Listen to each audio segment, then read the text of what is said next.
જેમાં વરસાદને લઈને ઓરેન્જ અને યલો એલર્ટ જાહેર કરવામાં આવ્યું છે।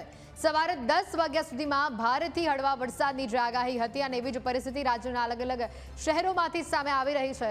હવામાન વિભાગે નાઉકાસ્ટ બુલેટિન જાહેર કર્યું છે। ગાજવીજ સાથે વરસાદની આગાહી આપવામાં આવી છે। પવનની ગતિ પણ આજે વધારો જોવા મળી રહ્યો છે। 41-61 કિલોમીટર પ્રતિ કલાકની ઝડપે પવન અત્યારે ફૂંકાઈ રહ્યું છે। અડધો ઇંચ સુધી વરસાદ વરસી શકે છે તેવી હવામાન વિભાગે આગાહી વ્યક્ત કરી છે।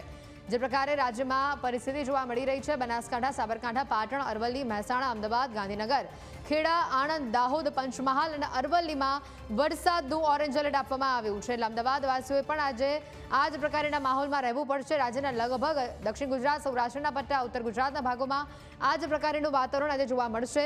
દ્વારકા, જામનગર, રાજકોટ, અમરેલી, મોરબી, સુરેન્દ્રનગર, કચ્છમાં હળવો વરસાદ જોવા મળી શકે છે। આ સાથે પવનની ગતિ પણ સારી એવી જોવા મળી શકે છે।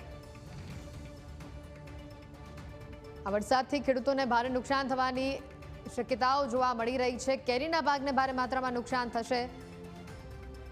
આ સાથે જ રાજ્યમાં જે પ્રકારે વરસાદની પરિસ્થિતિની તસવીરો સામે આવી રહી છે, અડધો ઇંચ વરસાદ વરસી શકે તેવું અનુમાન હવામાન વિભાગે વ્યક્ત કર્યું છે।